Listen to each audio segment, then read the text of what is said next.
In Chicago, you know that all sports rock. The Bears, Hawks, Bulls, Cubs, and Sox. Pick your favorite, you can choose. As long as the Packers lose. For everything you need to know, it's Bill Swerski Sports Talk Chicago. Bill Swerski Sports Talk Chicago. Hey everybody, welcome to another edition of Bill Swerski Sports Talk Chicago. This is your hosts, Alex and Sean. On this post-Christmas episode, we're going to be talking about another Chicago Bears victory. We're going to be talking a little Blackhawks, a little Bulls, a little Cubs, a little White Sox. But first, I'd like to thank our sponsor, the Rockford Ice Hogs. If you're not familiar with the Rockford Ice Hogs, they're the AHL minor league affiliate of the Chicago Blackhawks. What does that mean for you? You could see the stars of tomorrow today at family-friendly, affordable prices. Season is going on right now, so make sure you head on over to icehogs.com, get yourself a hat, shirt, jersey, tickets, and more. Tell them Swerski Sports sent you. Alex, how are you doing, my friend?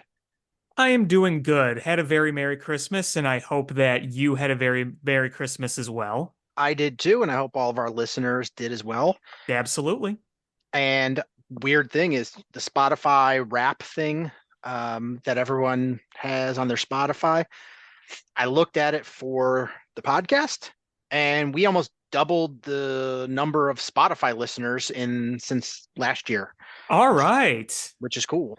Well, thank you to all the listeners out there. And, here's to another great new year ahead because next time we'll be talking, the episode after this one, it'll be 2024. So we're really happy with people who reach out and say they listen to us. I got some friends, some people at work that listen to us, and I'm really, really happy for their support all the time. And, all the support people that message me or you that listen to the show. So, we're really appreciative of it. We're glad that you listen to our shenanigans and, we have fun with you guys. So please keep reaching out to us and ask us questions, give us things to talk about. We're more than happy to do that stuff. Absolutely. Absolutely. All right. So we got another Bears victory. And I think most of us were expecting the Bears to beat the Cardinals. Yes. And the Cardinals don't have a good record. And I know it's a tale of two different teams when they have Kyler Murray in versus, Josh Dobbs or whoever else. But it was still a team that we expected to beat, that we have a better roster than, and uh we were expecting to win this game, and it started off really well. I mean, that first half was a doozy. That was one of the better first halves I can remember. Yeah. And, just first and honest opinion here on the game is, as you said, I, like you and many others, expected to win this game. You're at home, you're playing a bad team, and I do still think Kyler Murray is capable of being very good. I think he's, shown enough to give us a reason to believe in him, and he's obviously coming back from injury, but like you said, the overall roster just is not very good. And I mean, really, my honest thought, Sean, is this game didn't really change anything in terms of the way I think. It didn't really move the needle for me. To me, they just beat a bad team. And like you said, the first half was great. You had a great connection with Justin Fields and Cole Kmet. That was cooking really, really nice. You had a few shots downfield from Fields to Cole Kmet. And then you got to see Khalil Herbert look more like Khalil Herbert again. He had some explosiveness that we really haven't seen from him since he got injured. So that was all really nice to see. Yeah, I think a lot of us had been concerned about Khalil Herbert, him pre-injury, him post-injury before this game did not look like the same guy. And you really started to be like, okay, is there something wrong with him? Is this a lingering injury, or is this just him getting back into the swing of things? Um, and it turned out that he looked pretty good. Uh, and I'm hoping this is not a fluke, and that we see for the rest of the season him look good again. Because, um, if he doesn't, that puts the Bears in a position of probably having to draft somebody. And I think if he's healthy and Deontay Foreman, I think, is worthy of bringing back, and you have Roshan Johnson, I think you you are set at the running back position for next year. I'm and and then you worry about the year after, when that comes. Yeah, I'd love to not have to worry about using a draft spot for that. And yeah, I mean the last two games, I'd love to see some heavy Khalil Herbert running. I got some thoughts on the play calling and everything later, but I mean with the run is I felt like you were looking really good with the run, and obviously Justin Fields was doing things with his legs all game long. And obviously in the first half, you had Justin Fields throwing downfield, and he threw a touchdown to Mercedes Lewis, a really nice double fake on that because looked like they were handing off, and he kind of drops back and everyone's kind of wondering what's going on, and then he rolls over and he finds Mercedes Lewis wide open in the back of the end zone, which is kind of weird to think that Mercedes Lewis has more touchdown catches than Robert Tunyon. And Mercedes Lewis is just kind of your veteran guy out there. And, He's your blocker. He's a right. he's basically a glorified uh offensive tackle. Yeah. Where And hey, he got wide open in that end zone, the back of that end zone. yeah. Um, I'm gonna say, a bigger picture thing here is I feel much better about where this team is from a roster building perspective. I agree. Listen, we'll get to the quarterback in a minute, but in terms of this roster as a whole, I completely agree because I think the defense is looking good.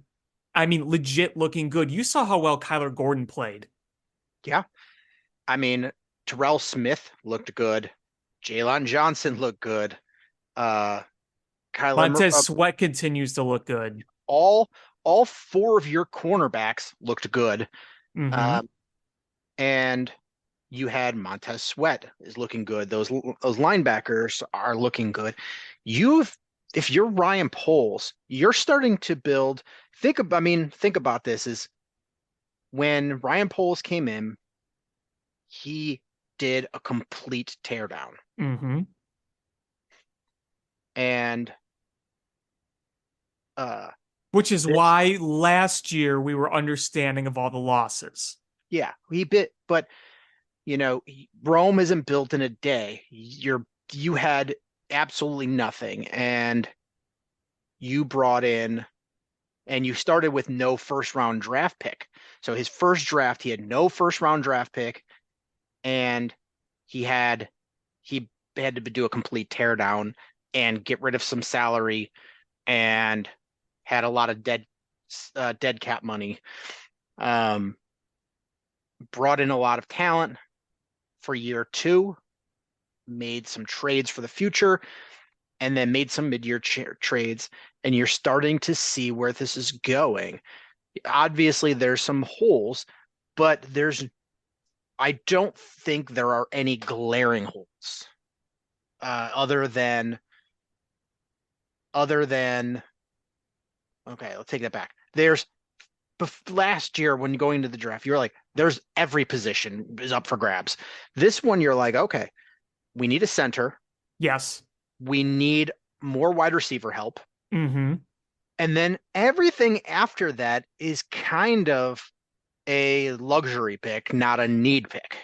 Well, right, but the quarterback is the biggest controversy, obviously.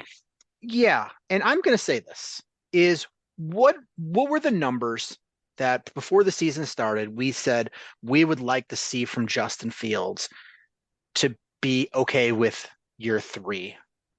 I mean, I think we were thinking like 3,500-ish passing yards, maybe 28, 29 touchdown passes. Okay. And so I was thinking like 3,300 passing yards with about 800 rushing yards, 27 TDs. And, he missed several games, 4 games this year. If you extrapolate the numbers he has now on a per game basis and extrapolate it over 17 games, he's at 3,300, over 3,300 passing yards over 900 rushing yards and 23 touchdowns. Passing, right? Yeah, Yeah, not counting rushing touchdowns. no, passing. Yeah. So honestly, those are in line with what we were like, that would be what we would like to see from a third year growth. There have been complications along the way, but I'm at the point now, and I know there's a lot of controversy, but I am firmly entrenched in the you keep Justin Fields and you build around him with a new offensive coordinator. I think I think that is not knocking Caleb Williams. I have not done a deep enough dive, but from what I've seen, yeah, he looks talented. But when you pick somebody with that number one pick, and you have to compare that to all of the draft capital you would get from trading it away, he had better be a savior. And I know, like, Danny Parkins will say, you need to find that quarterback that, like, I'm Patrick Mahomes, but they just don't. There's no guarantee that's what you're going to get in Caleb Williams. Yeah, I mean, all right, the last guy that everyone was like, this is the unanimous number one pick. This is the guy. This is, going into the draft, there's no question about it. This is the number one quarterback, and that was Trevor Lawrence. And Right? he is not blowing me away. No, I'm not. I'm not shitting on him, but he's not been, an elite quarterback. He's been fine. But because they have such a small market, nobody thinks about Jacksonville. He doesn't get shit on like Justin Fields does. Right. He's not in Chicago, New York, Yeah. New England, Philadelphia, Yeah. or even Los Angeles. So I bring this back to that. If you were to draft that guy and he's no better than Justin Fields, you go, okay, well, we could have built around Justin Fields with all this extra draft capital for trading that pick and really, really put a good roster around and won, that way. I, I just I just I don't see I don't see the value in taking that risk when I think Justin Fields is capable. You see the long ball he can throw. You see how many of those plays, those touchdown plays, aren't because of the play design. There Luke Getsy, so that it gets a touchdown on his stat sheet, but that touchdown to Mercedes Lewis, that was 100% Justin Fields. It was. It was. That was not a touchdown without Justin Fields. And I know there are things that Justin needs to do better, but Some of those progressions are just way too damn slow. They're just too slow. Yeah, fair. But also, when you start looking at the all 22, sometimes you look and go, all right, like he had to go through his entire progressions and then back, and there's nobody open. And what I would love to see is just build in a better check down system. And I mean, here's the thing. If you're talking checkdowns in the middle of the field, that's not as much what I'm worried about, but we've seen the plays where Field tries to get that quick slant, that quick pass right at the line of scrimmage, and that just needs to come out quicker. And it just doesn't seem like any progress was made. We saw it on the first drive of the game where it just, that needs to come out quicker. Yeah, I will agree with you on that. I will agree with you. But I'm not saying Justin Fields is perfect. I'm just at the point where I see it.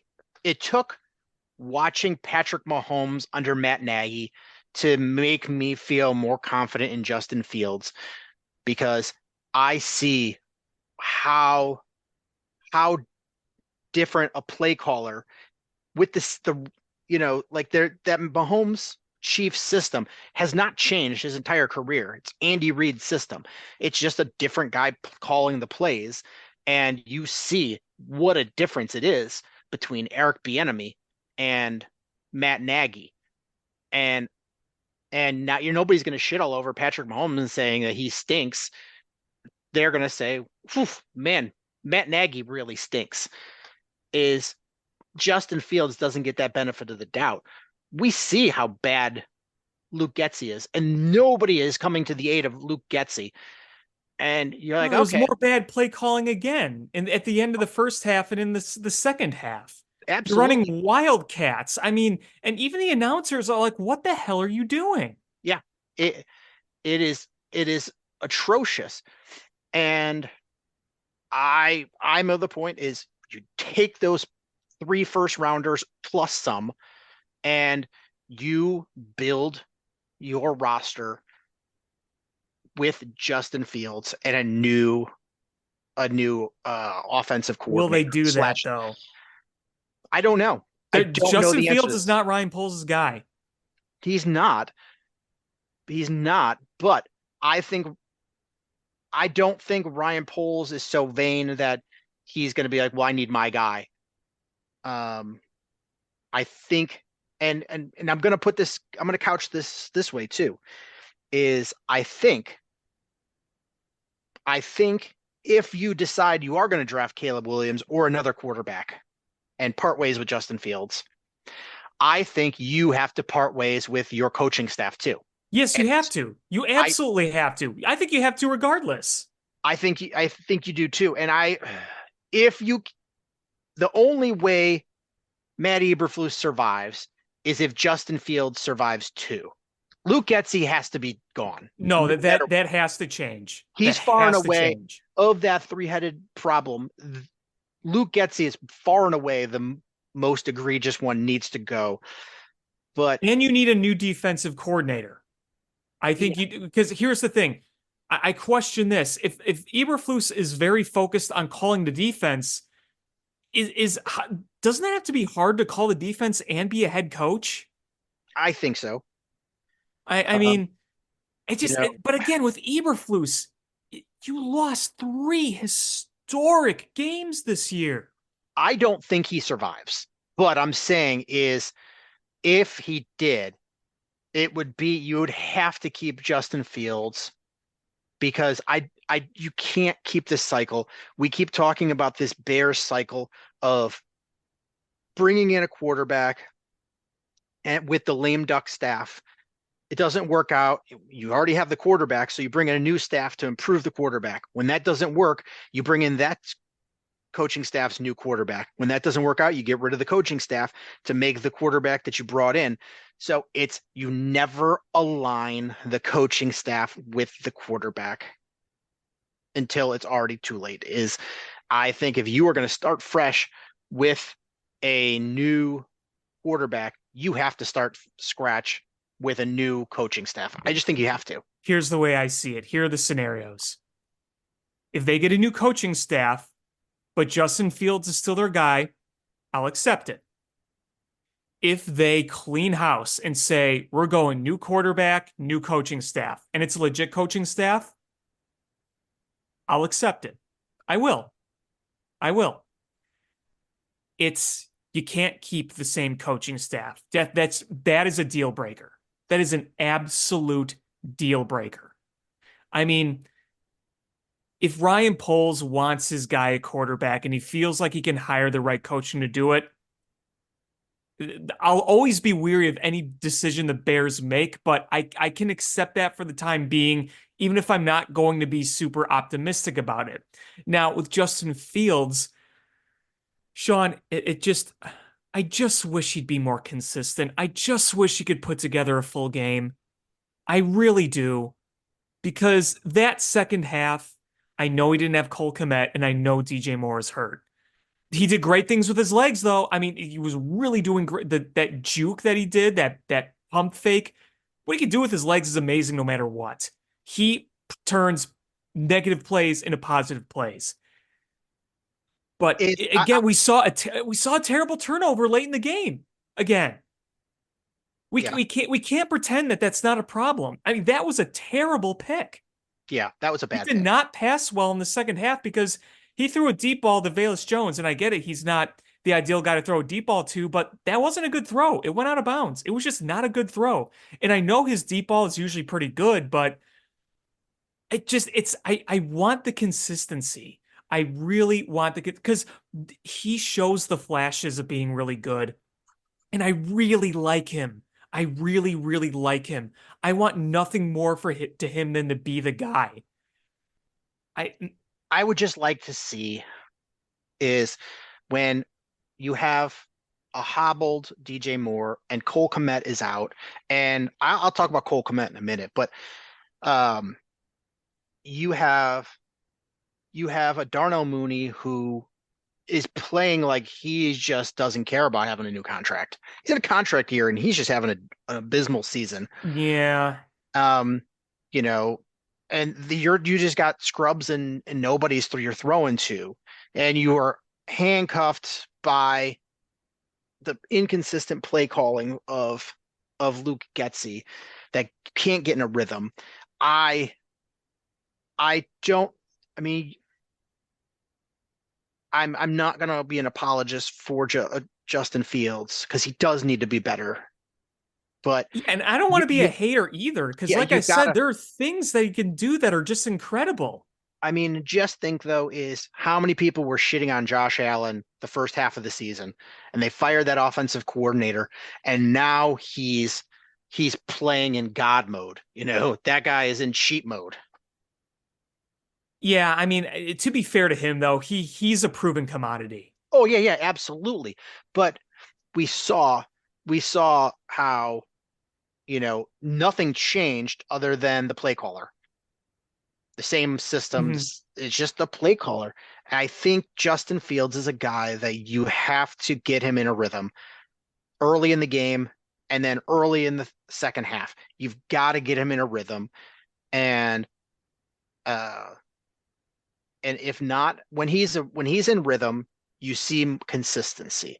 When he has success, you see consistency.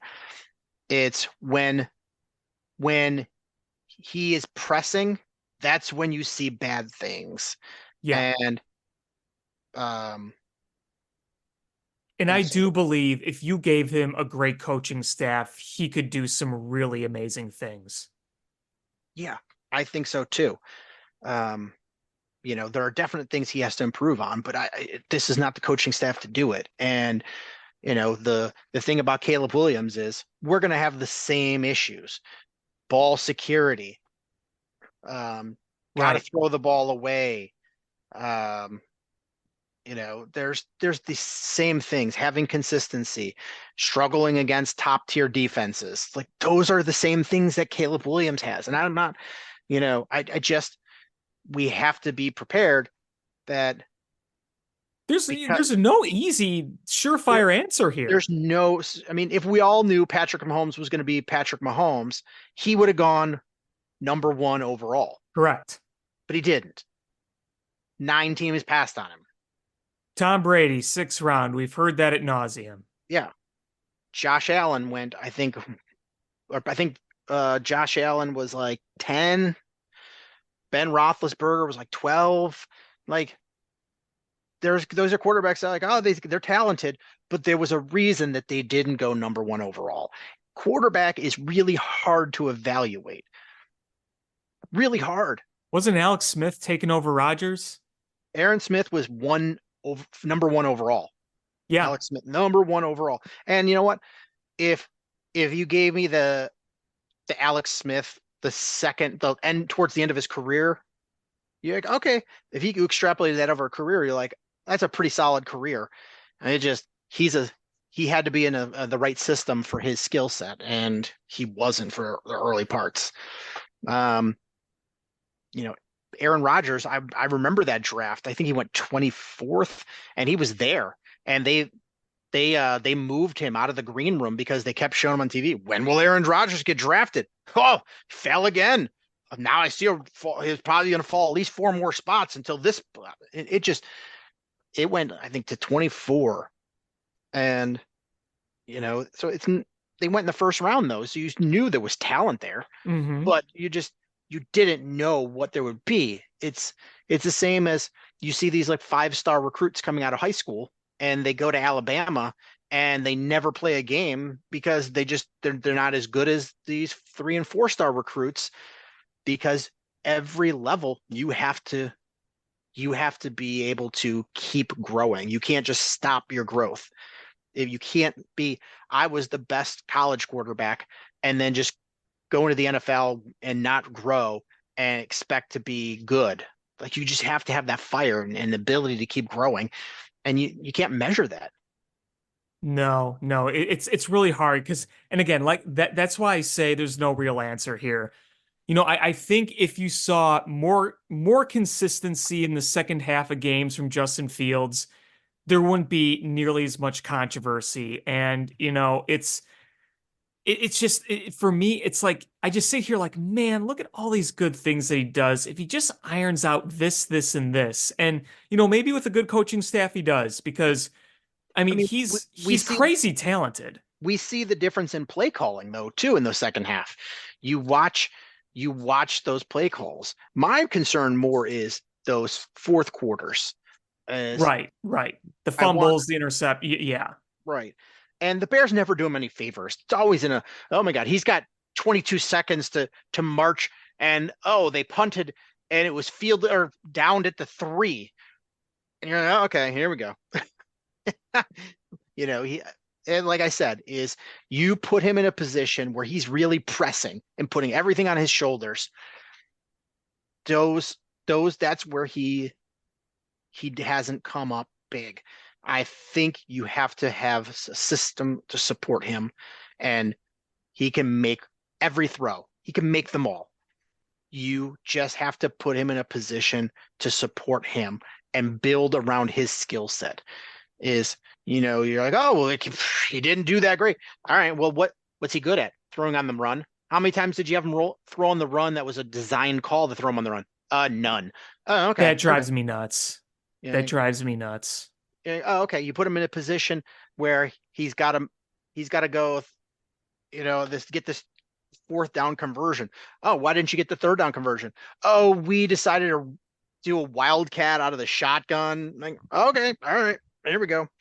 It's like it.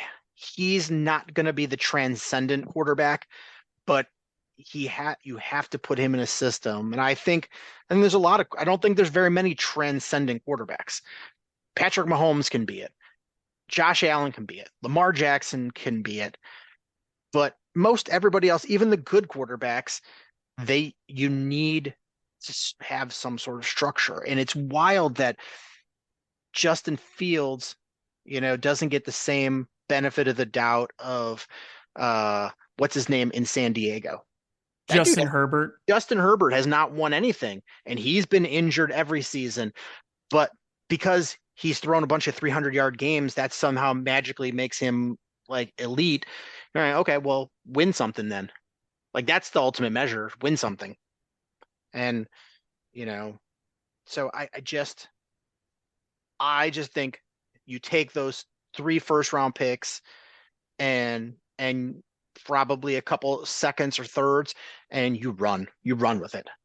And I'm okay with it. If they get a legit coaching staff and that's what they do around Justin Fields, I'm okay with it.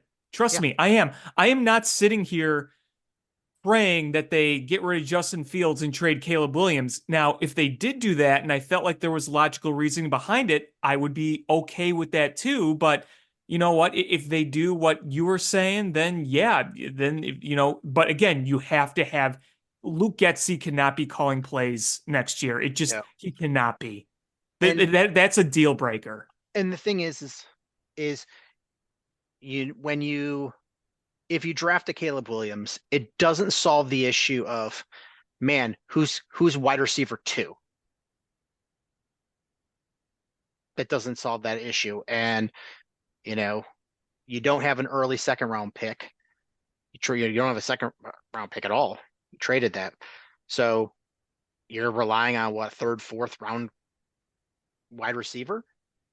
Like your draft gets pretty hollow if if you draft Caleb Williams.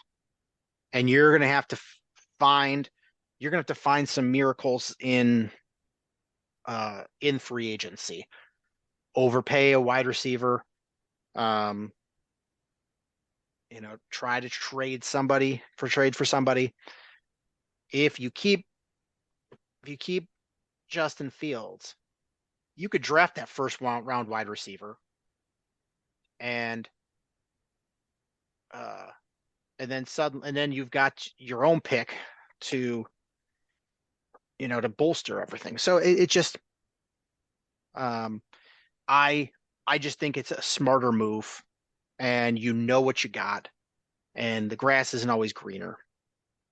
And I keep hearing people going, man, the Bears, if they would have kept that number 1 pick last year, they could have drafted CJ Stroud. Okay, they were. I truly believe that there was no scenario where they were considering drafting a quarterback next year. They were trading that no matter what.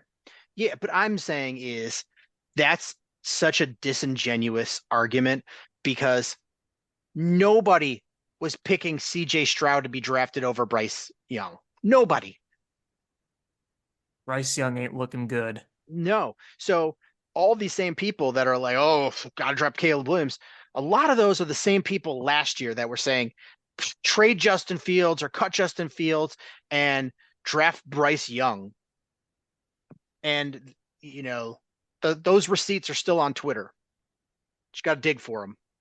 So again, just because the quarterback goes number 1 doesn't mean they're a number 1 quarterback.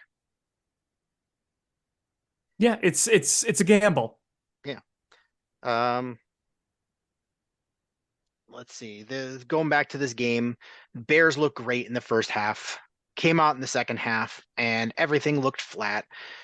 Luke Getsy just tries to get too cute with play calls. The defense could not tackle James Conner, and you got a touchdown that was completely aided by poor refereeing. Yeah. So I don't. That was bad. I got a question for you, and I want to hear your opinion on this. So I was watching the first half of the game at a restaurant with my parents. We went out on Christmas Eve night to a really nice Italian restaurant that we love very much, and they had the games on TVs. And remember those last 2 drives at the end of the half where they just stalled out and had to punt the ball away? Mm-hmm. And it was very pass heavy. Here's my question. Why would that not be a spot where you feel good about just pounding the ball down their gut? There was one run play call that it was that short pitch in the inside, and it was getting like 8 yards a carry, and they just stopped going to it. Right. Completely stopped going to it. It's weird. Luke Getsy has no problems going to a well and just keep going until it is bone dry and then still going to it. But when a play is working, better not call that play anymore, because they'll know it's coming. It doesn't make any sense. Right. And I mean, wouldn't you think that, I mean, you were doing everything effectively in the first half. You were seeing Justin Fields able to throw downfield, and you were running the ball. You saw the explosiveness of Khalil Herbert that we were talking about earlier. Again, why not just on those last drives? Why not just pound the ball? At the very least, you just run out the second half. Yeah. I mean, and again, the Cardinals, at that point, the Cardinals already got a touchdown, so it was 21-7 at that point. But heck, you could have pounded the ball and maybe even gotten a field goal range. I mean, again, it didn't cost them the game, but it's one of those things where you just scratch your head thinking why. Right. Is just pound the ball, shorten the game. The Eagles do it. The Eagles they have elite wide receivers, and they will go deep on you, but they will pound the ball when they have to. That Giants game yesterday, Christmas Day, it got way close, and at the end they got the lead, and they're like, you know what, we are just going to hammer this, and they pounded the ball on the ground, and just grinded that clock down, and it forced the Giants to take timeouts. And that's what they're able to do. Is if controlling the line of scrimmage and being able to run the ball sets them up to be able to pass, and they have the ability to. They don't pass to set up the run. The Bears have a good running offense. They just need better play calling. Is line up in the eye and just pound that ball, run that clock down, learn how to protect your lead.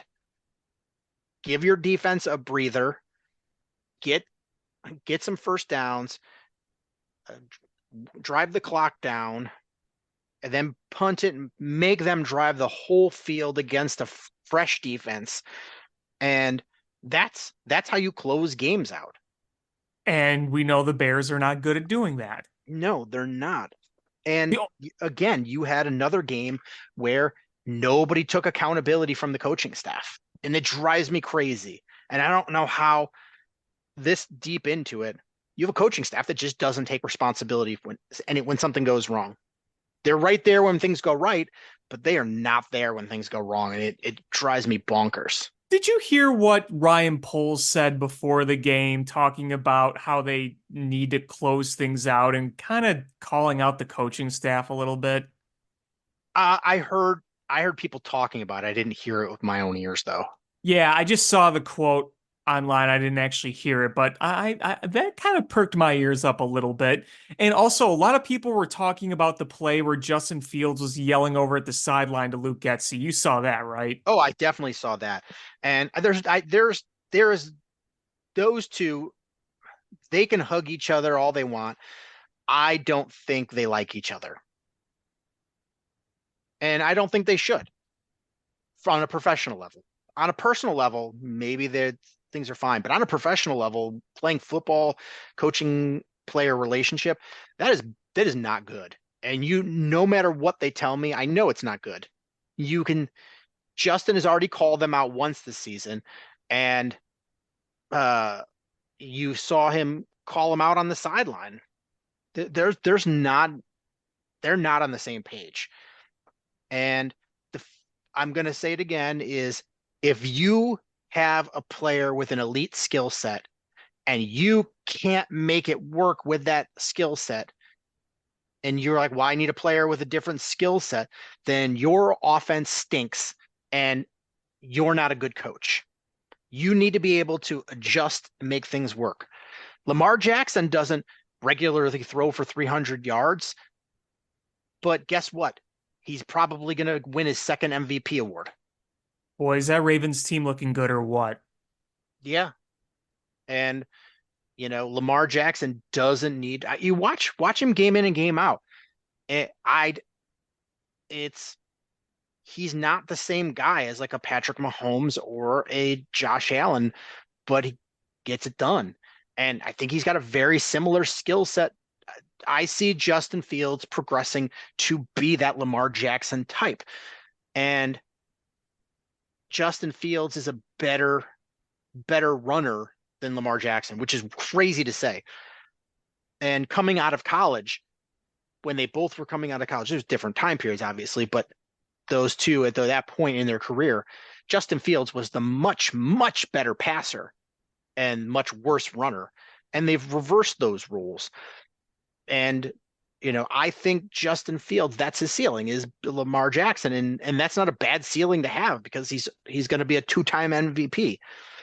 So that you just have to find somebody that's willing to build the offense around that skill set. You can't go in there and run,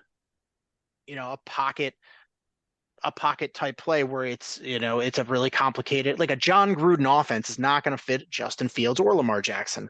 Mm-hmm. You need to build it around them. And also, just because the name came up, is don't be shocked if John Gruden is not the next Raiders head coach. Oh boy, we're gonna go through that, huh? I have this feeling in my gut that they're gonna bring him back. Sorry, come back. I mean, I don't think I think the Raiders owner, Mark Davis, I think he got bullied into firing him. I don't think he wanted to, they're still friends. They're still close. I think he's going to bring him back. I mean, I wouldn't necessarily be surprised either. I mean, I've trained myself to say never with the Raiders. Oh, that team is wild. They are.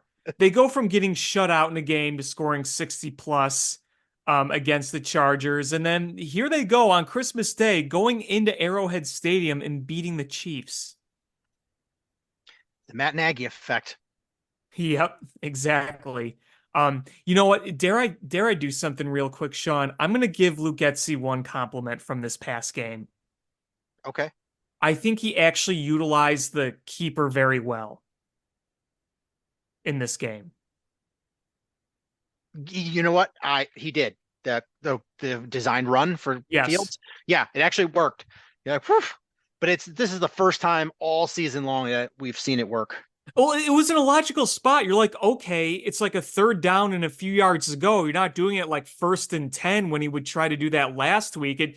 You're actually seeing him like, okay, it's you got short yardage to go to the sticks, and you were able to line your line up to make sure that the blocking was good. It was actually utilized very well. So I'm gonna give him that, but I'll leave it at that. Yeah. Um, but yeah, I mean, otherwise, the Bears got the win, and it wasn't a fluke win. They've outplayed them the the whole game, and obviously there was not perfection, play calling gaffes, some player gaffes, but all in all, you're like, okay, you got a victory. Winning in the NFL is hard, and you take a win wherever you can get it. Yeah, I mean, it was good to win on a holiday. And again, did it move the needle for me on a lot of things? No, but I could, like you said, I said, okay, you're seeing areas of the roster where you're feeling legit good about, and you're not the absolute dumpster bottom of the barrel that you were at the beginning of the year, where it looked like you might not even win a single game. You're able to go out against these inferior opponents and beat them, but um, you I know, just I want to put it in perspective like this: is the Eagles are much better than the Bears, they and are. the Giants and the Cardinals are probably on par. And the Eagles, the Eagles had to withstand a uh, a drive that would have tied it up with an interception in the end zone. So they had to get an interception in the end zone at the end of the game, at the last play of the game, uh, to save that victory against the Giants. Sure. And And didn't the Ravens lose to the Cardinals this year? yeah, they did. So it's, you win a game, you win a game. Yeah. And I don't want to overcomplicate it than that. It's winning a game is big. And you can't compare anything. Is the Chargers kicked the Bears' ass, the Bears kicked the Raiders' ass, the Raiders kicked the Chargers' ass. Like there's And no beat the the Chiefs. the math doesn't add up. It's the NFL. Uh, so all you can do is win games, and you They know did. then they won, and they kept that very, very, very small playoff hope alive. And we all know that they're not going to make the playoffs, Right. but if that small hope keeps them motivated to play hard and go out there and play these games, cool. Yeah, then you just got to go out and win. We're not at the point now where we have to worry about, oh man, is the getting a win here going to hurt our draft stock? One, we've got the likely number one overall pick. And Aren't we? two, Don't we just need one Panthers loss now with that big New England win? yeah, it's if the Panthers lose at all, they've locked up number one. The Bears have locked up. And honestly, if they win, if they win both games is when it gets scary, because then suddenly they could drop to like fifth or fourth. But Even with strength of schedule. so the strength of schedule kind of flipped. Yeah, I It know. it really, so if you're looking at strength of schedule currently, and this also will change. So the the lowest or the worst pick the Panthers could get is 4th. Mm-hmm. Strength of schedule right now is 522 for Carolina. It's 518 for Washington, 522 for New England. Mm. It's 561 for the Cardinals. So they, even if they win a game, if they win one of two, they get the Bears will get that number 1 pick. And Don't they play Jacksonville next week, who might not have Trevor Lawrence? they will play Jacksonville and Tampa. Well, Tampa's got something to play for. Yes. So we will be rooting for Tampa. We'll be rooting for Jacksonville too. But We had to root for the Packers this past week, and they who almost blew it. Yeah.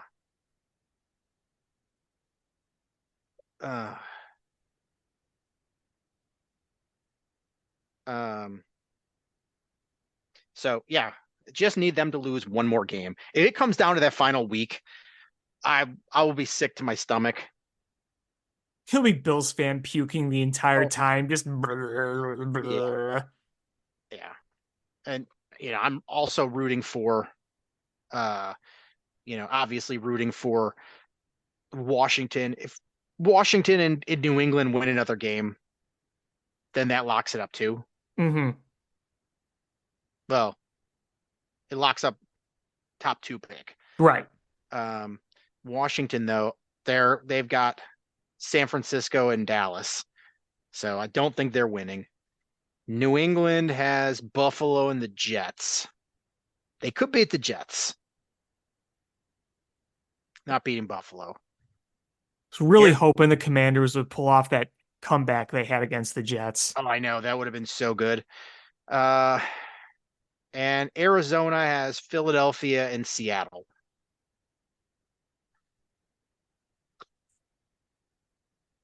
Well, I mean, Philadelphia is playing for seeding, right? And then Seattle's obviously in the playoff mix.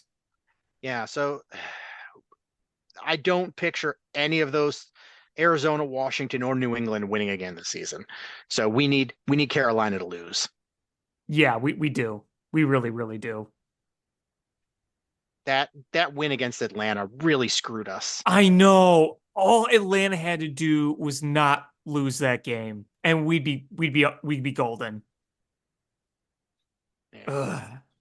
Yeah, I know.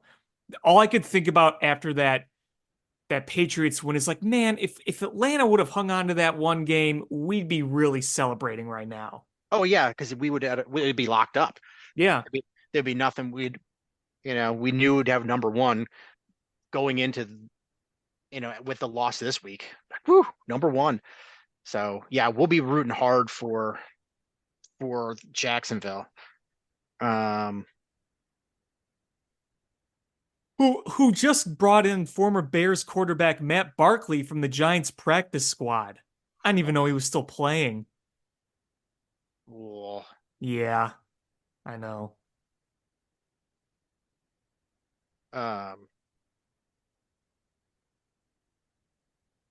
Yeah, so I'm looking. Trevor Lawrence said his shoulder is bothering him, and he's got a sprain. So, Ugh. um, Either he's not going to play or he's going to play and it's not going to be very good, is my fear. yeah. I mean, I don't know how good he's got to be. Let's see how the playoff picture looks for the AFC.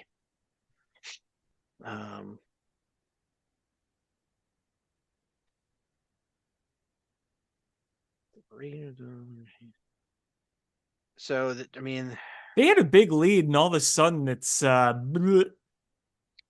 I mean, they have the same record as the Colts, but they have the tiebreaker. So, yeah. Or no, did this get updated? No, this did not. Why isn't NFL.com updated? The heck, NFL.com.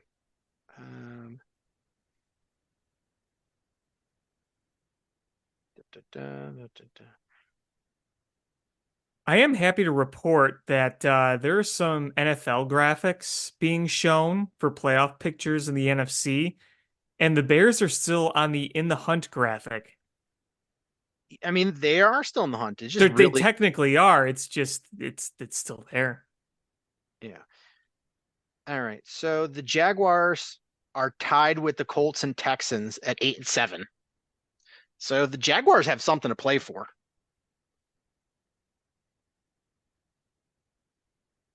They better go get this done Yeah, no kidding. because they got, who do the Jags got left? They've got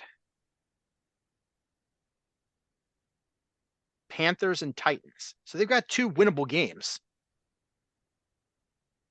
They just got to go win those. Take it home, Jacksonville. Particularly against the Panthers. That's really all I care about. Yeah, you beat the Panthers. It makes whatever happens.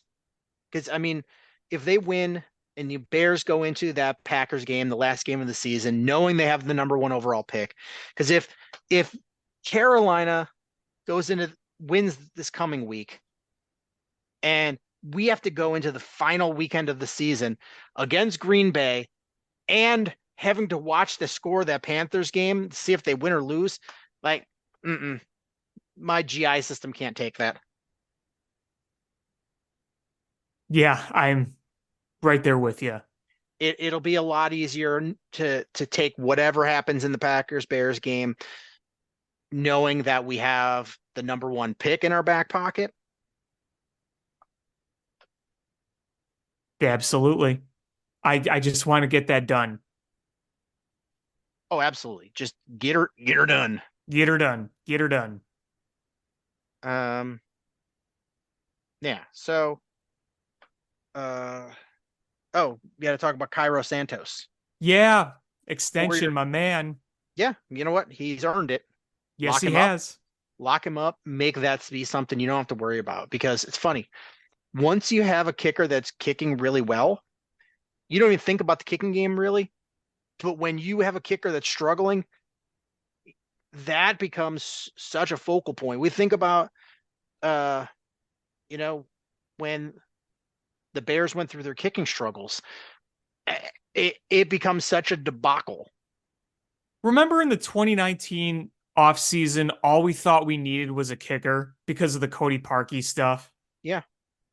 Remember how like that was in 2018, that was seemingly the weak link of that team, and we all saw how that happened and how it ended. Yep. I mean, it just, yeah. I mean, going into this offseason, things change. Is biggest needs. I think we need a replacement for Eddie Jackson. Mm-hmm. We need a center. We need a wide More receiver. wide receiver weapons. Yep. And then from there, like I think those are the holes. And Eddie Jackson, if you do bring him back, he's not worth that contract. I think it's you find yourself better. But if you need to bring him back, he was okay this season. So I mean, obviously you're glaring holes, center and wide receiver. And I still think you could use some more pass rush depth and more on that line. I mean, things are looking so much better on that line, but you need more depth to it. I mean, you really need depth anywhere in the NFL. You need more depth on the offensive line too. But I'm talking, those are your glaring holes. Like right. Those you can't afford to not plug those. Correct. And then after that, edge rusher opposite Montez Sweat. You safety to replace Eddie Jackson. A move tight end to replace Robert Tonyan because he's been dog water. Hey, he made a catch in this last game. Woohoo! Yeah, so he's been abysmal. So Cole Kmet is a top 5 tight end in this league. He has really grown on me. I feel like we've seen him take those steps we've wanted to be a number 1 tight end in this league, and he's becoming one, and I'm happy to see it.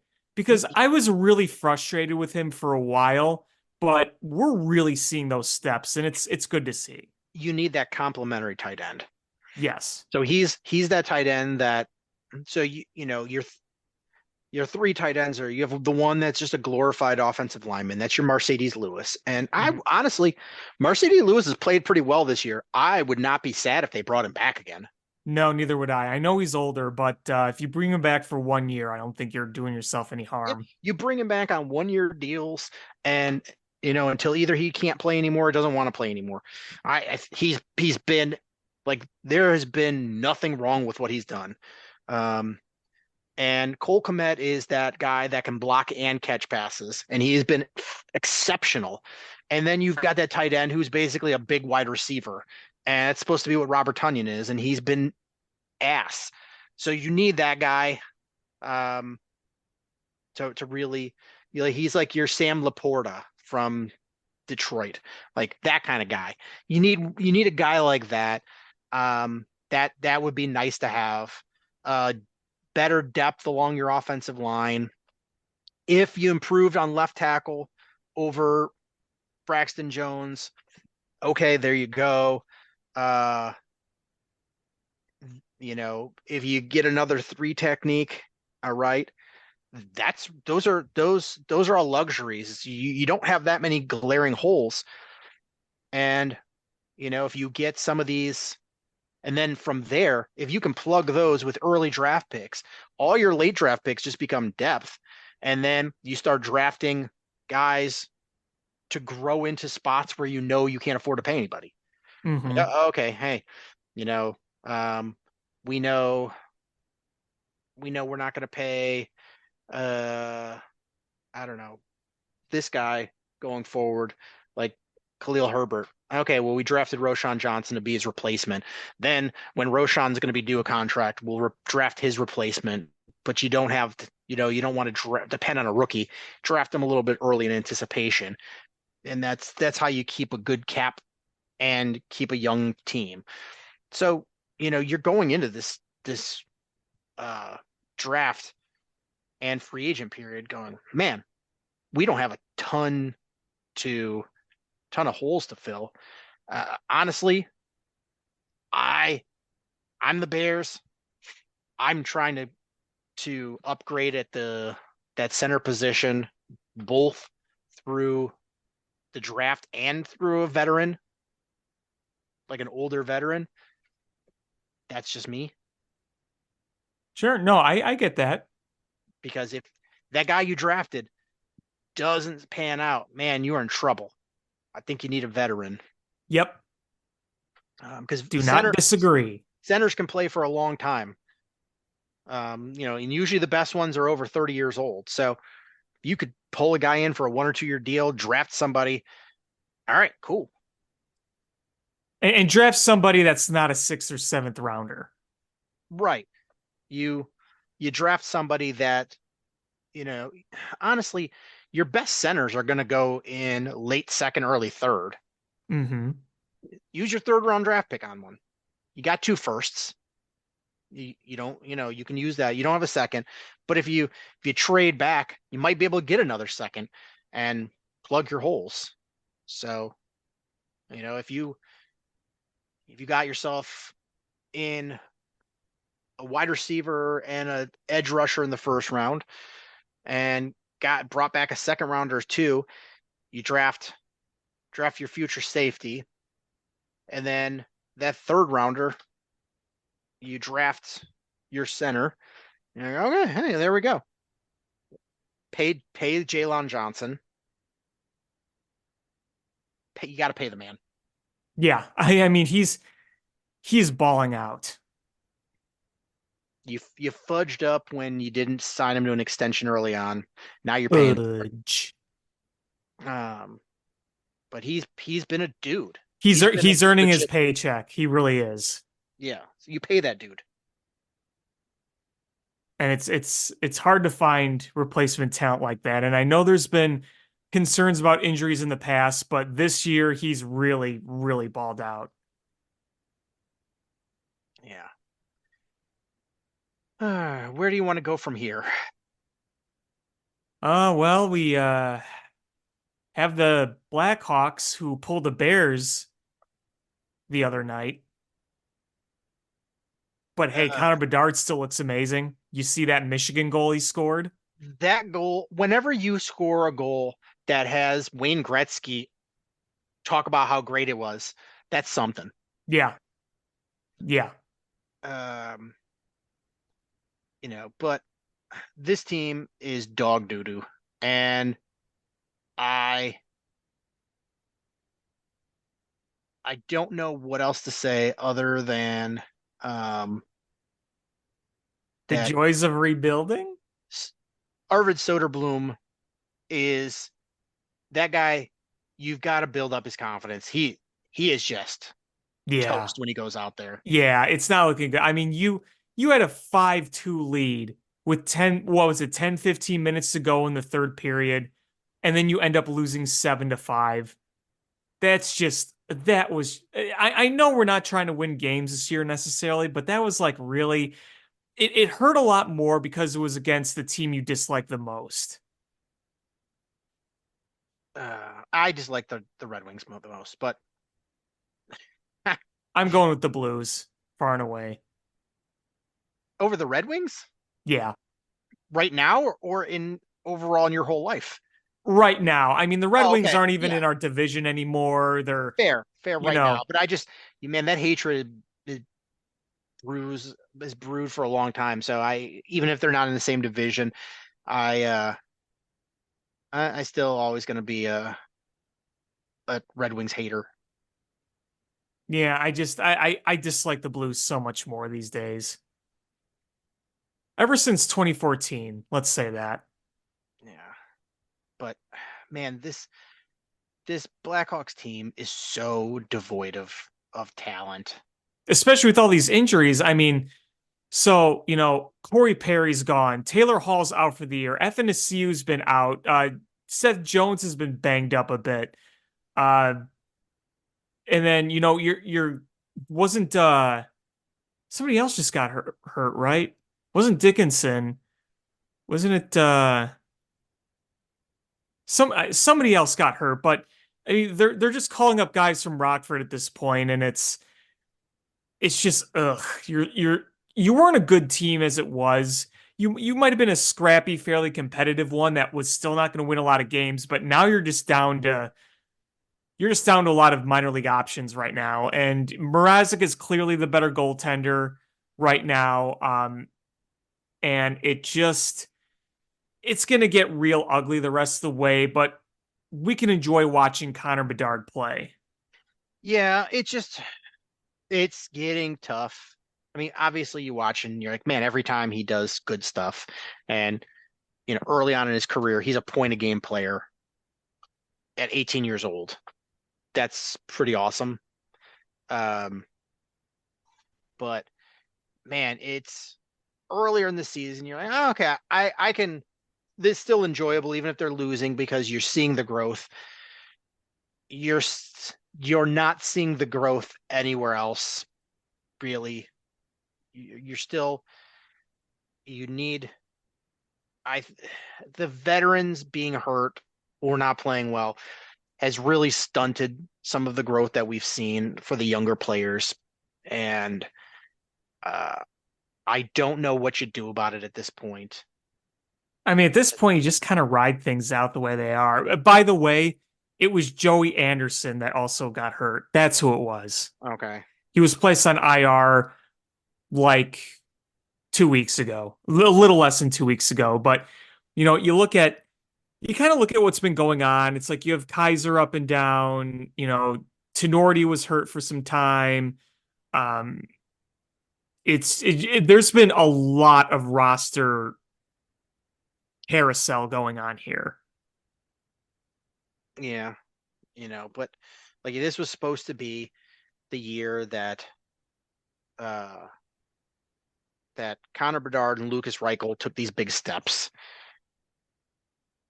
Yeah, and I mean it's Lucas Reichel. It's been pretty disappointing. I feel like we've seen some better things so far, but it's still not from him. But it's still not nearly where you would hope it would be.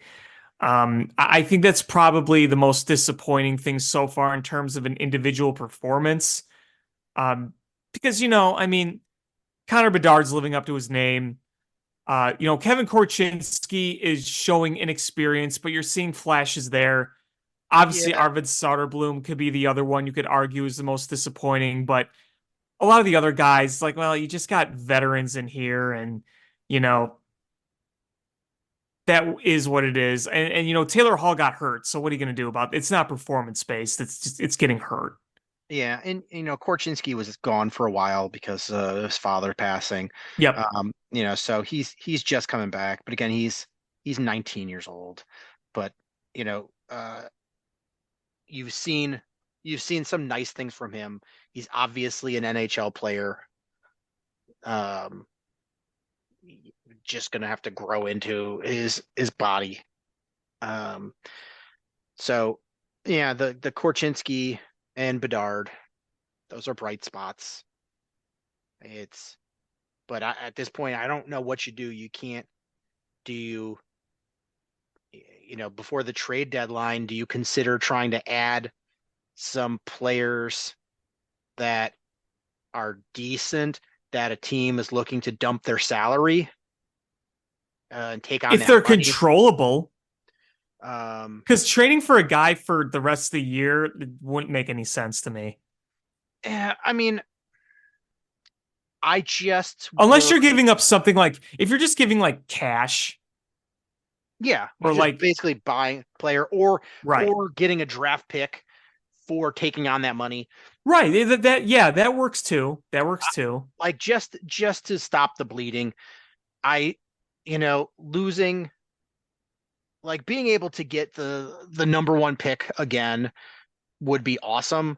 Uh, but I you don't want to keep at some point these young players got to learn to win, and the chance to draft Macklin Celebrini is not worth just having these young players just get their asses kicked every Pink night. for Celebrini. You know, so you gotta get these kids to start playing better and give them some veteran leadership. And so I would you've got cap room. So if you can bring in an expiring contract or it's a player that you're like, you know what, we could use them next year, and you take on that contract and you get a pick for it, go for it. Go for it. And the earlier the better. Because the trade deadline's stupid late Yeah. for the NHL. And it's funny, we shit all over it when you're, oh man, the trade deadline's so early, man, it should be later. But then when it's later, you're like, why is it so late? I think baseball has it right with the trade deadline. I really do. I think it's way too early in the NFL. I think it's a little late in the NHL, but I think when it comes to baseball, they have that trade deadline right. Yeah, I could agree with that. Um, but let's see, what are you, 33 games. So you're coming up on halfway point of the season. Yeah. Yeah, we talked about this before. The rest of the way, this probably might be the least talented we are outside Bedard during this whole ordeal. Because you still had last year, you had veterans, including Kane and Tays, and even though they're at the end of their rope, especially Tays, there was more that you had because you also had guys like Max Domi, who you ended up trading away, who had a really good year. So, and you had a healthy Andres Athanasiou who had a solid year, and right now you don't have any of that. Right. Um, so uh it is what it is at this point. Um, it would be nice to have Domi back. That would have been nice. Um, Yeah, I think he wanted to sign with a winner, but I wanted him back for sure.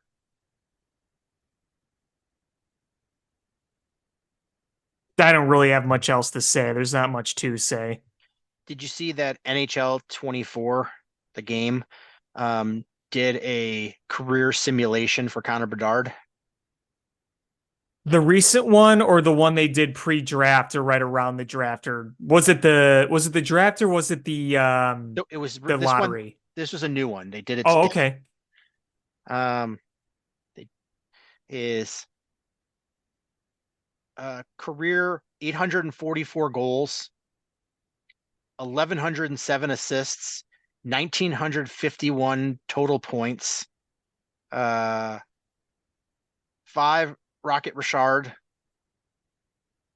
six Art Ross, five Hart trophies. Um, three Conn Smythes and three Stanley Cups. Nice. If that's what we get, I'm pretty happy. I am too. Um, I am too. And I mean, he is just showing the makings of a generational player, and it's really, really exciting. yeah, I'm trying to see where that would be on the points, all-time points. Um, Wouldn't be Gretzky in terms of points. 1951 would be number two. Because the number one is Gretzky. Number one is Gretzky. You'd be way Yeah. behind Gretzky, No one's but catching that. no. Those assists numbers are just me. Jaromir Jagr played for 400 years and is still, and he's number two on points all time, but he's still 800 plus assists behind. That's wild. Yeah, he played 250 more games. So this would 700 or 1,107 assists would be 1, 2, 3, 4, 5, 6,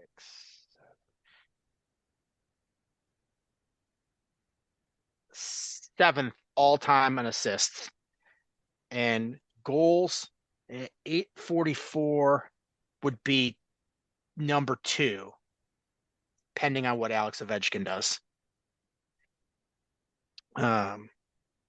So either 2 or 3, and then it would be number 2 overall in points. Ridiculous, so ridiculous. I'm here for it though. I got a Connor Bedard jersey for Christmas. I got a jersey, a black one, a black Bedard jersey. I think a lot of Chicagoans got Bedard gear for Christmas. Oh, I'm sure. I was talking to somebody at the Blackhawks store, the one on Michigan Avenue, and I was like, "What's the ratio of Bedard jerseys sold to anybody else?" And he goes, "Oh, it's we sell way more Bedard jerseys than anybody else combined."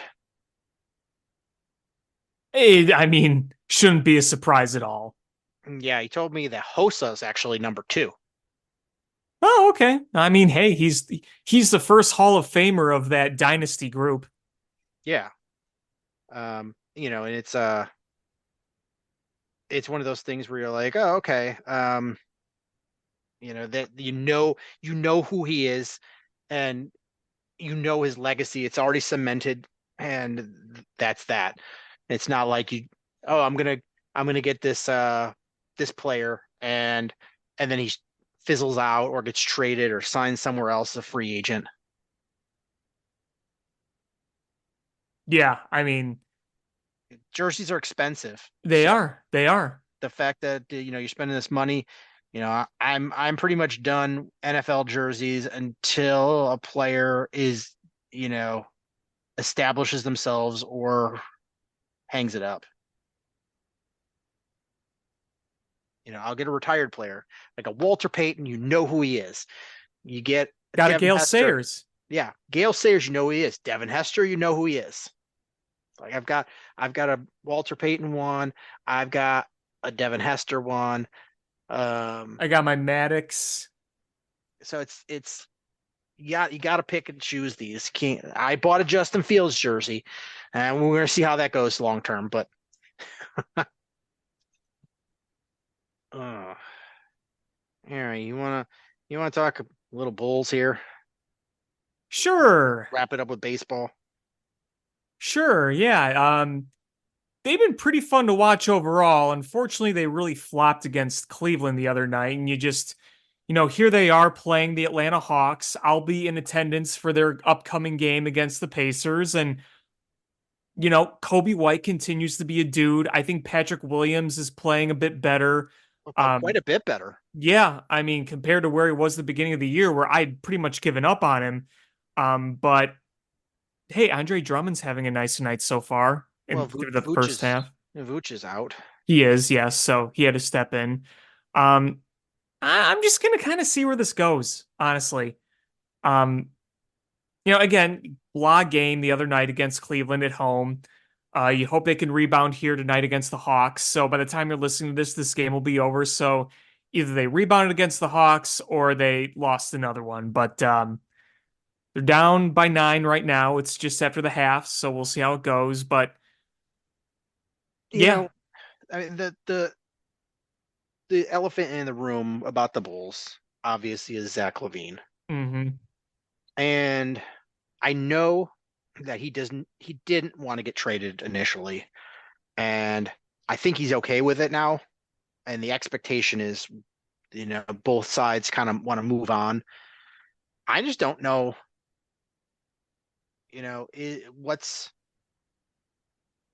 what do you get for him? I mean, it's almost seeming at this point like a salary dump. You're not getting anything for him.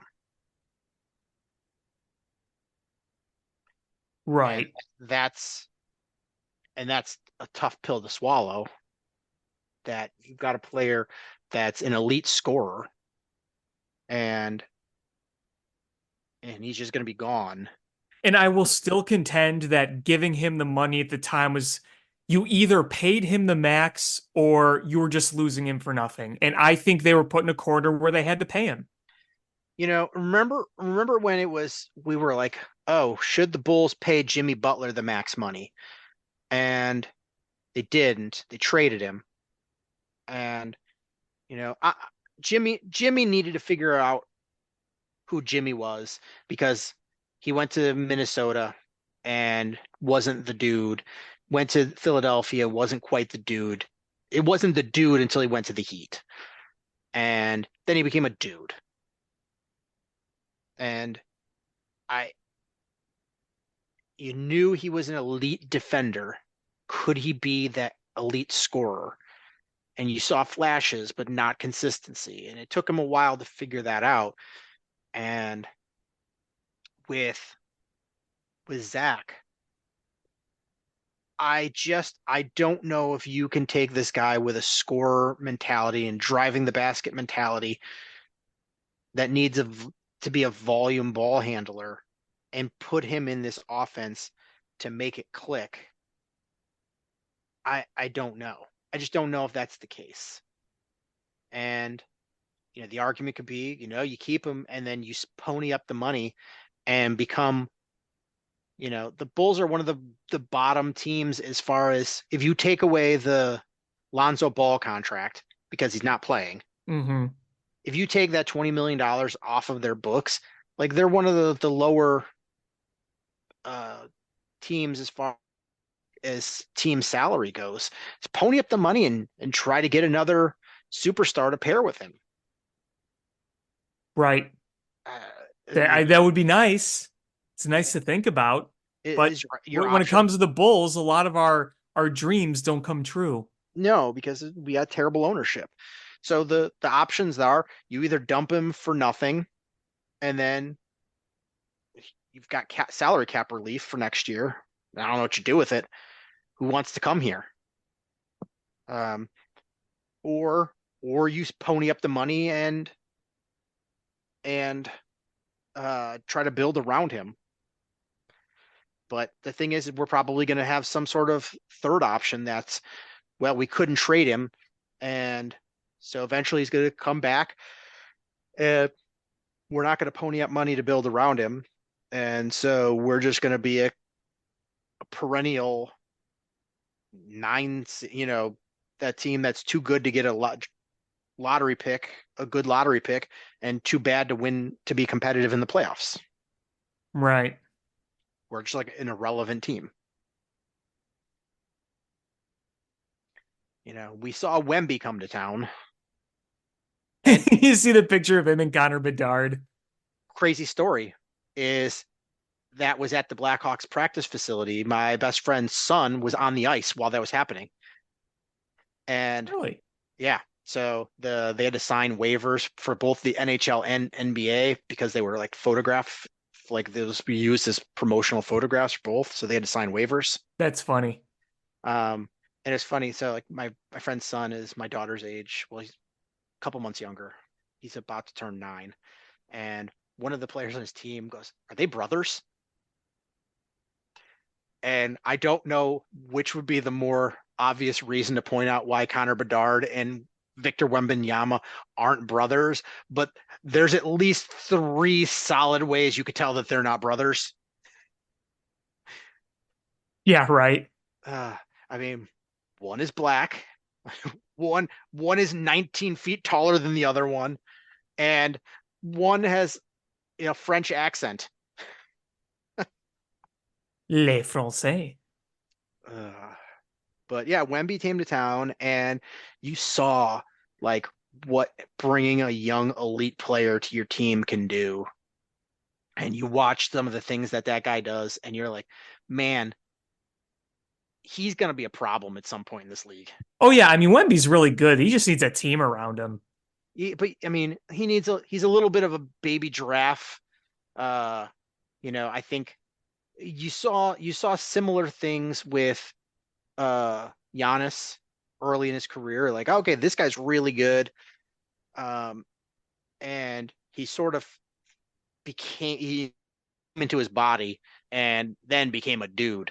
And Wembanyama is at some point he's already really good. And when you let him come into his own in that body, he's going to be a real problem because you have a guy that could drive the lane, is 7.5 feet tall, could spot up and shoot a 3 over you and dominate you. Like, what do you do? How do you stop that guy?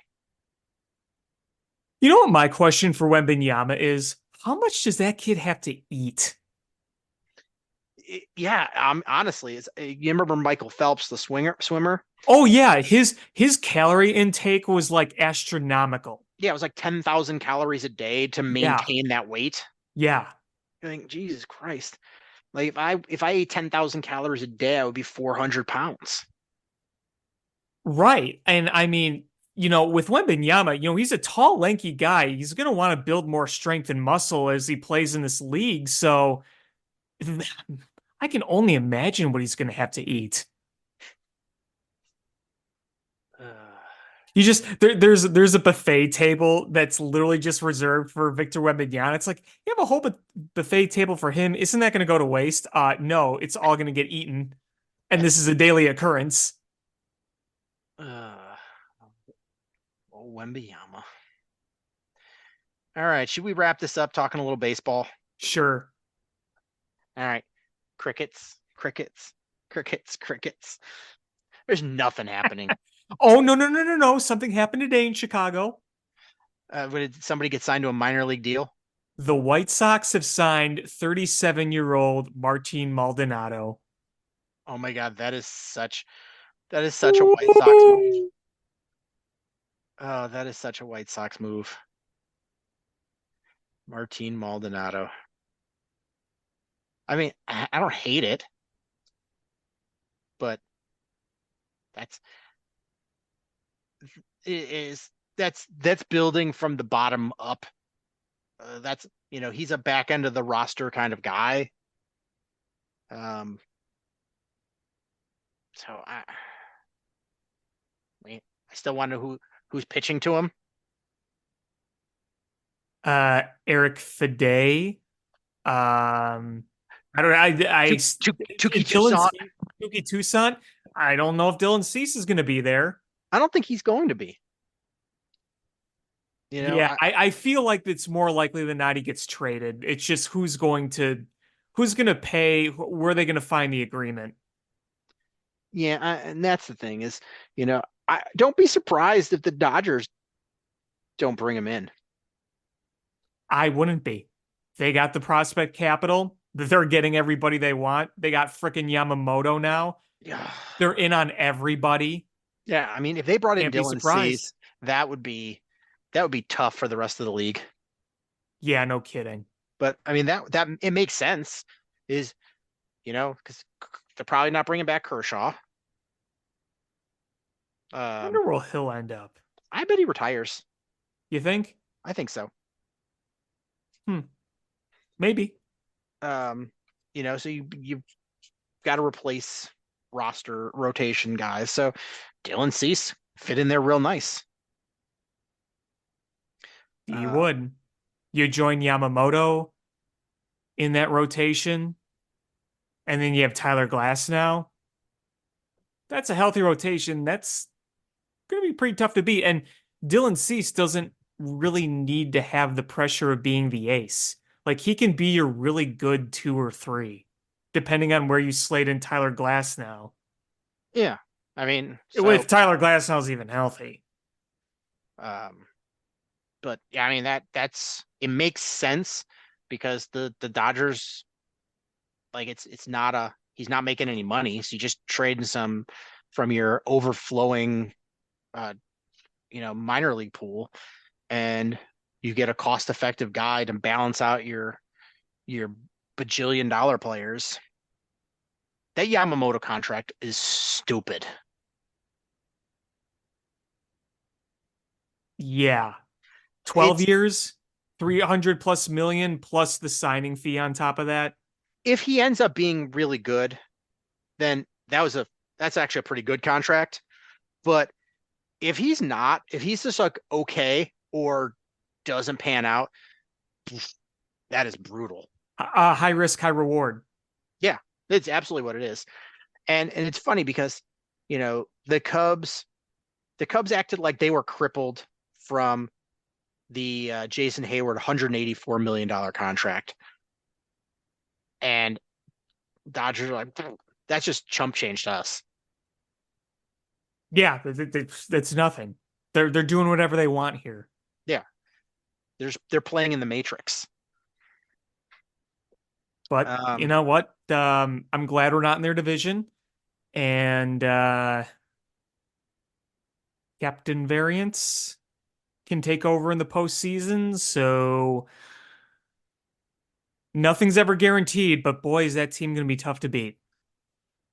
um, on the Cubs front, the Blue Jays signed center fielder Kevin Kiermaier, which probably puts them out of bringing in Bellinger. Maybe. I mean, I know Bob Nightingale said that they could still be in on him, but that might be Boris speaking to try to get that value. Because I feel like somebody is going to pop in for Bellinger. That's not the Cubs to try to get him. Maybe it's San Francisco. Maybe it's someone we just completely don't know. I don't think But it's going to be San Francisco because they just got the Korean guy. right, but who's their first baseman?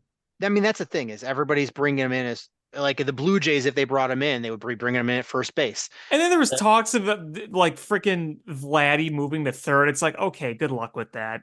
No, Vlad. Yeah, that's not going to happen. So I I still think the Cubs are the front runner to get Bellinger, but Probably right. it's not. I bet it's the years that they're disagreeing on. I bet they're saying 6 years max. I wonder if we're going to see opt outs. I think that's going to be the compromise. Uh, is the Cubs saying, yeah, shorter years, but with opt outs, because it's obviously when you're the player, you hire Boris for a reason.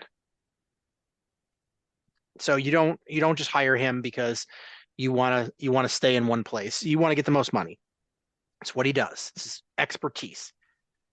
If you're just trying to get a friendly deal and re-sign with your club and spend your career there, you don't need Boris. You don't go Boris. That's just like not a Boris thing. You just, you know, any other agent. But this, you sign Boris because you want the most money. So this is going to come down to is, and maybe this is Jed being smart and letting the market sort of play out rather than just jump in and spend a ton of money. Because if you were like, all right, here's 10 years, $300 million, uh, and signed him right away, I guess you could afford to do that because you're the Cubs and you make money. But if you're trying to be competitive and bring in multiple people, maybe it's smarter to let this play out and not bid against yourself and wait till some players are, Dodgers are out, Yankees are out. Like those are there's only a handful of teams that spend big money. You're not worried about the Royals swooping in and stealing Bellinger from you. You're not worried about the White Sox coming in and stealing him. You're slowly peeling away the teams that can afford to spend. The Red Sox probably aren't going to go for him. That's another spender. So it's looking like the Blue Jays are less likely, and the Giants are less likely. So that's really thinning out who's got the money to pay him what he wants. Not saying it Yeah. guarantees anything. It's There's promising signs, obviously. yeah. And, Bellinger seemed to really like it here. It's what just makes this more complicated is knowing the agent you're dealing with. And like I said, is Jed has a good working relationship with Boris. They're not adversarial. It just Boris is going to try to get the most money, and Jed is going to try to get, sign him for the least years. So they're just going to have to find that midway point. But the less big money players are in the race, the better it is for the Cubs.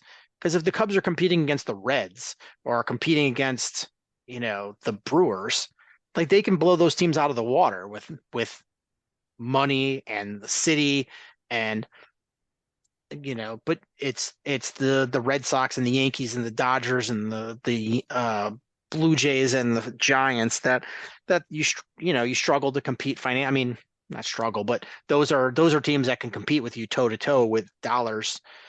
So it's at this point now you're running out of those big spending teams, and it's we'll see where this goes. I mean, I guess that's the key linchpin, I guess, at this point for if you're the Cubs. Yeah, absolutely. I know there's a lot of restlessness out there because they haven't committed any guaranteed money yet this offseason, but most of what's out there is still on the board. And you just gotta be patient, but you also gotta wonder when things are gonna start to happen because we waited for the Ohtani stuff, that's over. We waited for the Yamamoto stuff, that's over. Now Cody Bellinger is far and away the biggest free agent on the board. Yeah, I mean, and I know I'm personally getting all anxious and like, when are they going to do something? When are they going to do something? But other than the Dodgers, like not a lot of I mean, the Yankees made a trade, but like it's been pretty slow. I mean, like you look through the news, the signings, and there's just not a lot going on. Um, so it's at some point you're gonna see somebody sign, and then the ball's gonna get rolling. But you know, January is probably where you're gonna see stuff because you want to get guys signed before pitchers and catchers report in early to mid February. So January is the time when you'll start seeing guys start to go. Right. Um, but you look at the ranking, the top free agents, and there's still quite a few of them left. Yeah, I mean, you got Reese Hoskins out there. You have Blake Snell out there. You have Jordan Montgomery. just to name a few. Um, yeah, so it's there's just a lot of guys still available, and you you just got to be patient a little bit and let this play out. Like I said, the Yankees aren't going to be big spenders, I don't think. They traded for a guy. Um, but Blake Snell still available, Bellinger still available, um, Josh Hader still available. And he's been linked to the Cubs. I don't know if the Cubs are really going to do it, but if there's a reliever out there, I think the Cubs could get fairly easily. That's Brett Suter, who used to be on the Milwaukee Brewers. Yeah. Um, Chapman still available, Soler still available. Like most of the top 50 ranked free agents are still available. Yeah, so plenty left on the board. You had two historic outliers in Yamamoto and Otani, and those are over and done with now. And the Cubs were never in on Yamamoto. That No, seems more than clear. yeah, that and obviously they might have been all in on Otani, but Otani was never all in on the Cubs. So, um, you know, Two uh, historic outliers is what I say. yeah, just absolute. So now it's the market is set back to normal mode, and we go from there. I mean, outside of the outliers, was Aaron Nola the biggest free agent signing? And that was just a re-sign. Yeah, and that happened really early. Yeah, that happened quick. So, we're seeing it a bit slow. But I in the next couple weeks, you're going to see all these names start to sign, and the Cubs are still in on this. They're still going to spend money. I'm talking to myself as much as I'm talking to everybody else. Is having the Cubs go out and bring in such a big manager and pay him so much money, you're not going to be chintzy and cheap on your roster. You want to give this guy uh, players that can compete and play well.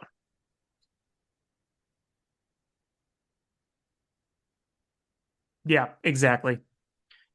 Um, Jed made it a major point to say that they were playing to win.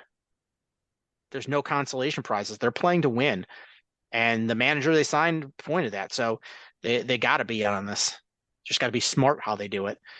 But I'm sure there's a roadmap that didn't have Otani on it, and I'm sure that was the most likely one. 29 teams aren't getting Shohei Otani. You have to have a path forward after that.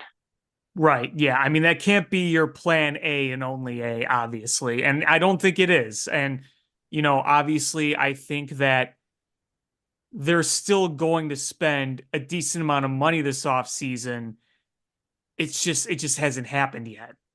Yeah, and honestly, the fact that Otani signed like pretty early, it it Could you imagine if this dragged into 2024? oh yeah, if this dragged into late January, like that would be tough. But it wasn't going to because he wanted to be in LA all along. It was just ironing out the details and getting some leverage to get the contract that his people wanted. Yeah. So the fact that you know, he was early, Yamamoto's fairly early, it just goes, okay, there we are. All the cards are on the table. We know where we're at now. Right. So I don't know. I would imagine Bellinger's going to be. I don't think he's going to be next of the bigger free agents. I think they're going to kind of drag that one.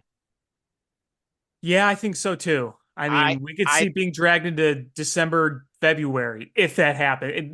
Maybe it surprises us, but I wouldn't be surprised. I'm going to say it's going to be like the third week of January. So like 3.5 weeks from now, 3, 4 weeks from now, that's when he's going to sign. Because I don't think he's going to want to go into training camp not knowing where he's going. Right.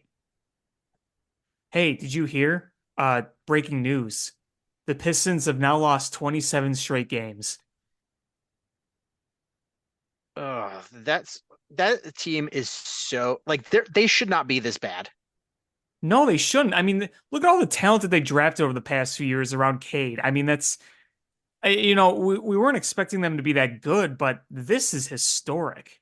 Yeah, this team is bad. I don't how do you lose like you have to accidentally win a game in there at some point. Right. I mean, you see the worst of teams find ways to win games. I mean, they've got 2 wins, and it's December 26th. It's the day after Christmas. It is terrible. Like I'm looking at the like San Antonio is bad and they have twice as many wins. This is um this is a league record for losses in a row. And you know what's crazy is the Pistons started 2-1 Their last win was when they beat the crap out of us the night that Zach scored what, 50, 51 points? on that was before Halloween. Yes. And they were they were one basket away from starting off 3-0.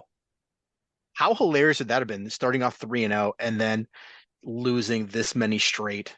So that one basket was the difference between being 3-0 and being competitive to setting a new NBA record for consecutive losses. How Ugh. about that? And the Bulls right now on Tankathon are have the 10 worst odds or 10 best odds for getting the number one pick. Hooray. Ugh. I ran I ran like 10 simulations and they were never in the top three. Mwah, mwah, Mwah, mwah. mwah. Which does not surprise me at all. No. That's they're in purgatory. And now the Pistons fans are getting onto the bandwagon that we have heard here in Chicago with a certain chant. You know what that chant is? What? Sell the team. Okay, yeah, the White Sox chant. Yeah, and they're not going to. And the crazy part is like I don't know who's in this draft that's like elite that's gonna take you to the next level. No, no. I don't know if we talked about this on our last show or not, but did you see the promo that Wingstop has with them, with the No. Pistons? So the Pistons have a promo where, like, if they win, then, like, fans that go to the game, they get like 5 free boneless wings. So that's a pretty nice promotion, right? Yeah. But Wingstop's probably laughing their butts off, thinking, "Hey, we haven't had to give away any free wings." Uh, all your wings are belong to us. Okay, so here's the promo.